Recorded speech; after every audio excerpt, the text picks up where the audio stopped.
What's up everybody, Tech Chucker here, and as you can see I've got a completely different background, and that's because we're reviewing the Neca 1/4 scale Teenage Mutant Ninja Turtles 1990s Raphael. Now this thing is huge. These things are so big, they're so cool. I really like the artwork on the box, it's just super cool. So much nostalgia, it just hits you in the feels right everywhere. I love this thing, it's super cool. But enough of the package, let's go ahead and crack this thing open and take a closer look. Okay, bear with me here. I am going to do my best with the articulation on this figure. His head comes on a ball peg and it's kind of limited, but he can look up about this much, which isn't too awfully bad. He can look down, see if I can get this. He can look down a decent amount as well. Not a huge amount, but I'm satisfied with it. Side to side, he's got good range of motion there. There's nothing getting in the way, which is great. There is a little bit of tilt, not a huge amount, but enough that you can get some really nice emotions out of that. Moving into the shoulders, he's got ball hinges in the shoulders, and it's not super great. Could be better, or at least I wish it was better. Shoulders, he's got full rotation of the shoulder. There is no upper bicep swivel, but there is a swivel at the bottom of the elbow, top of the elbow, and then there is a hinge, looks like a single hinge. Gives him about 90 degrees if you can see that there. Yeah, it's just barely shy of 90. I'm pretty happy with that. Moving into the wrist, there's a peg joint and a hinge, and that's, there's nothing really getting in the way. You can curl his wrist forward about that much, maybe even a little more, and then you can curl it up about that much. So not too bad in the wrists. Moving into the torso, this is a little bit awkward, his torso, but Neca did as good of a job as I think you can do with a turtle figure. So I don't even know what the joint is inside, but he can crunch forward about this much. The thing that I think is cool is it actually makes it look like the shell kind of extends, which I think a real turtle would look kind of like that, which is cool. He can't really bend back much, but I'm okay with it. Side to side crunch, not too bad. I'm actually pretty pleased with this. You don't always get that with figures. The waist swivel and torso swivel is really not there. I don't know if it's supposed to be there in the waist, but I really don't have much of any. Moving into the hips, he can kick forward quite a bit. He actually can go one more click, but I'm not going to do that for right now. Backwards, he's not really going to kick back much. That shell's going to get in the way. Sorry for my elbow. He can do the splits pretty good. I'm really pleased with that. No issues there. There is an upper thigh swivel. That works pretty good. Single jointed knees as far as I can tell, and they're pretty limited. You're not going to get much out of that. A little disappointing there, but it is what it is. It doesn't seem as though there is a swivel. It's a little loose.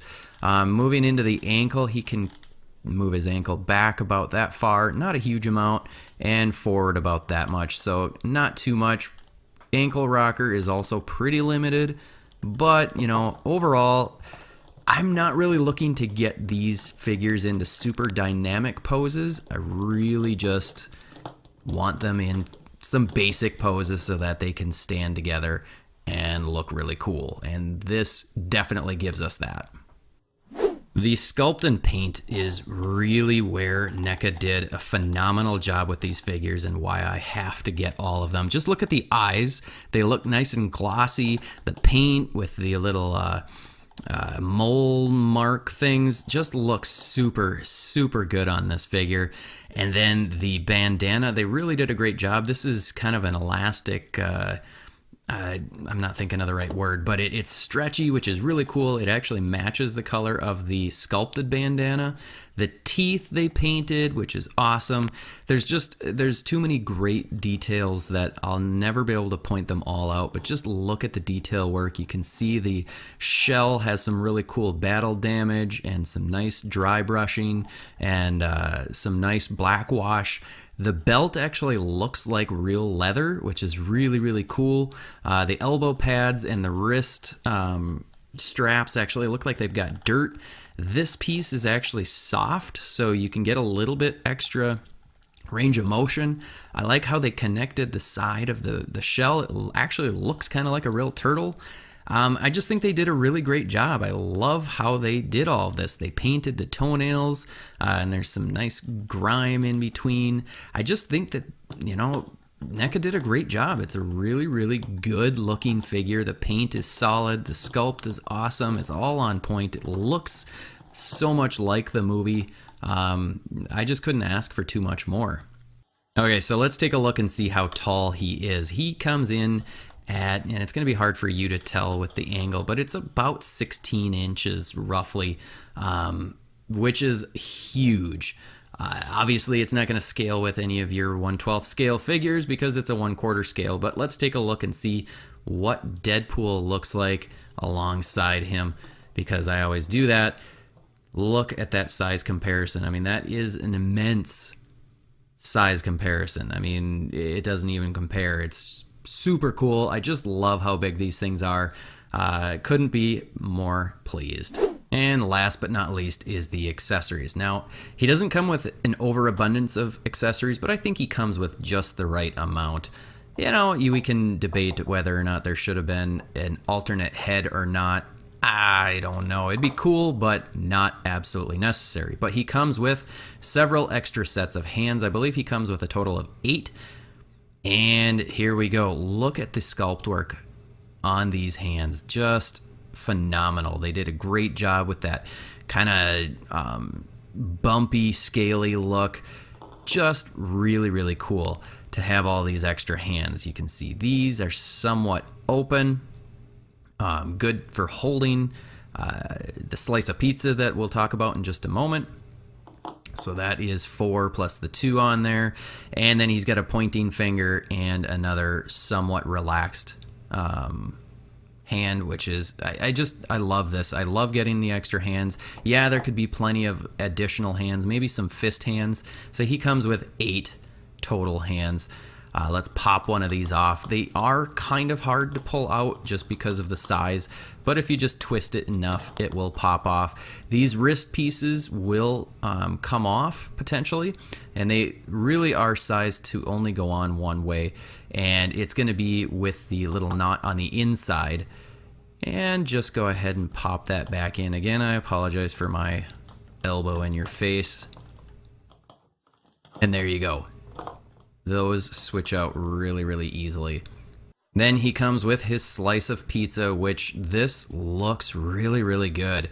If I liked black olives, I would love this slice of pizza. Instead, I don't like black olives. So, yeah, but it looks great. It looks relatively real. And then he does have a couple of hands that can hold it, not with a super tight grip. Yeah. But you can get him holding it, which is really cool. It's always nice when the hands can hold the accessories. That is always much appreciated. Dropped another one. There we go.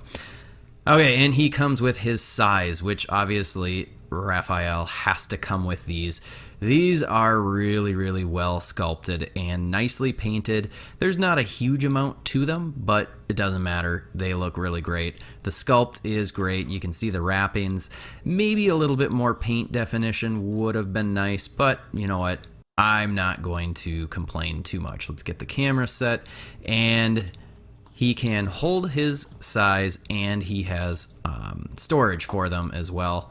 And those just slide right into those little loops right on his belt, which is really cool. They fit in real nice and snug. They're not going to go anywhere. Looks really, really cool. Super happy with that. Very pleased. So overall, we get 8 sets of hands, we get a slice of pizza, and we get his weapons. Yeah, there's no alternate head. Probably not necessary. One thing that would be cool with this figure is if they made the eyes posable.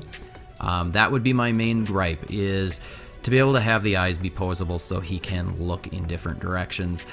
But at the price point, for the size, for what you get, I think this is a great value. If you love the Turtles, if you love the 90s movies, these are almost a must. They are kind of spendy. I have Raph and I have Michelangelo. I need to get Leo and Donnie still. I don't know how I'm going to get them at a decent price. Right now, they are retailing for about $100 to $110 roughly. So if you can get them for under $100, I highly recommend you grab them as quick as possible. Alrighty folks, there you have it. This is my review. I hope you enjoyed it. If you did, go ahead and hit the like button. Hit the subscribe button if you haven't already. And until next time, I'll see you later.